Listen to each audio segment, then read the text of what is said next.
我哋今日就浸呢一個2寸半嘅。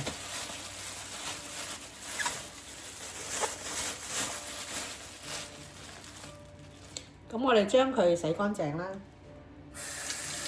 沖一沖佢就得啦。然之後攞嗰啲蒸餾水或者純淨水啦，就擺入個樽裏邊。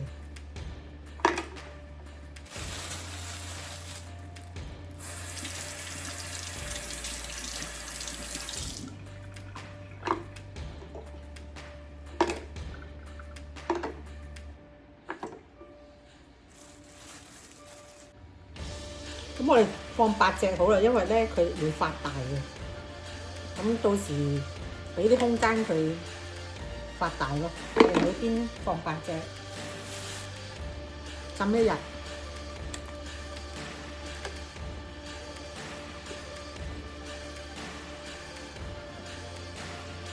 咁我哋總共咧浸2、3日，每日換1次水。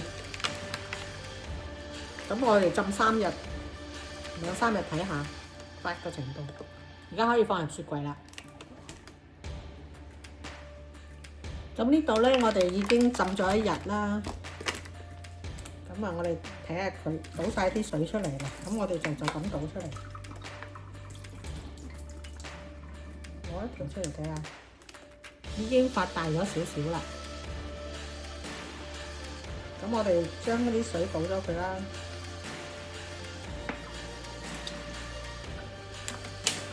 然之後就再用啲過濾水，我哋咁樣沖洗下佢，搓下佢，然之後倒咗啲水嚟，仲唔好咁大力喎。呢個已經大咗好多啦，都差唔多成寸嘅大咗，但我攞唔到出嚟啦。扭翻實佢又放喺雪櫃咁就得啦，又再浸多1日。咁你而家已經係第2日啦。咁我哋一樣倒啲水出嚟。咁我哋浸多1日，擺喺雪櫃啦。浸多1日之後咧，我就可以剪開嗰啲肚咧，洗下個沙啦。而家我哋已經浸咗3日啦。你攞出嚟睇下幾多大咗。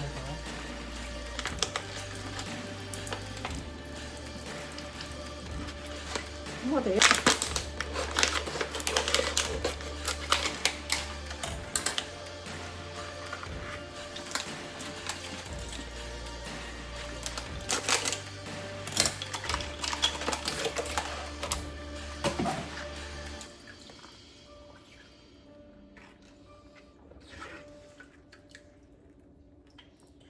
咁啊發到4寸啦。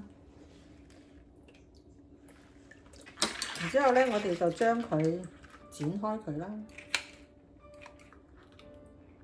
喺個底嗰度咧，呢個喺個底嗰度剪開佢。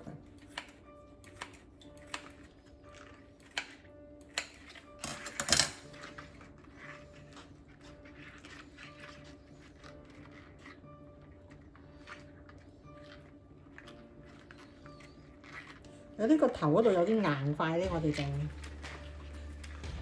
拎走佢。然之後係咧就沖洗乾淨，沖洗啲沙。我哋首先洗乾淨，然之後再喺水喉底下洗乾淨佢。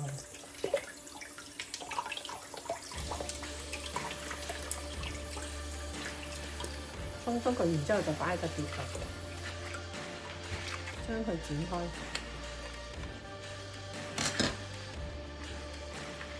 呢個位剪開佢，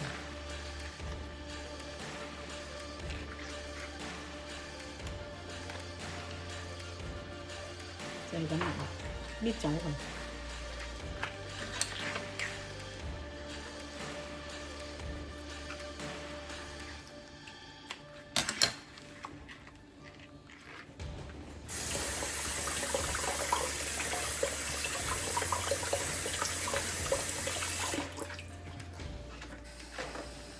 咁我哋洗完1次之後咧，再洗多1次。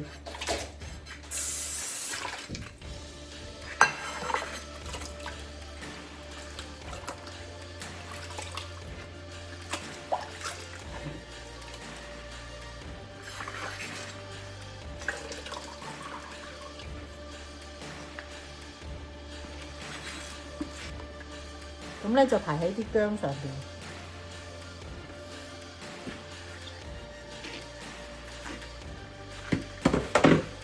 然之後又放啲葱喺上邊，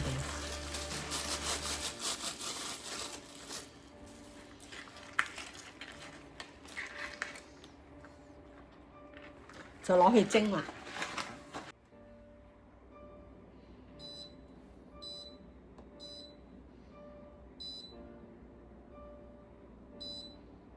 45分鐘。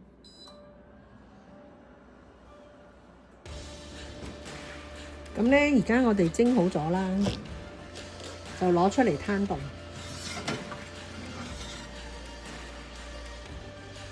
攤凍咗之後，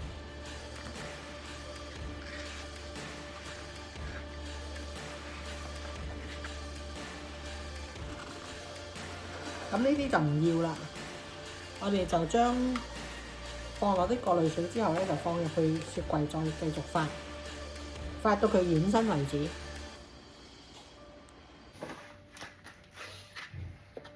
即係每日換水咁樣咧，已經係第5日啦。咁咧已經發到好大啦，你睇下嗰啲刺都已經腍咗啦。我哋由2寸半就發到而家得1倍啦，發咗咧可以剪咗佢。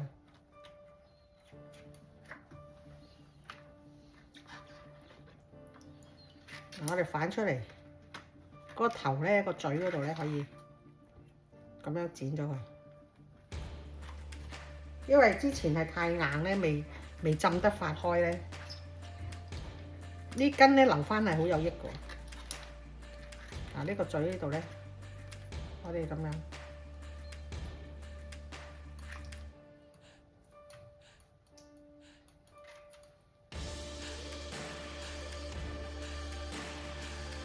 剪走佢，呢個已經整走咗。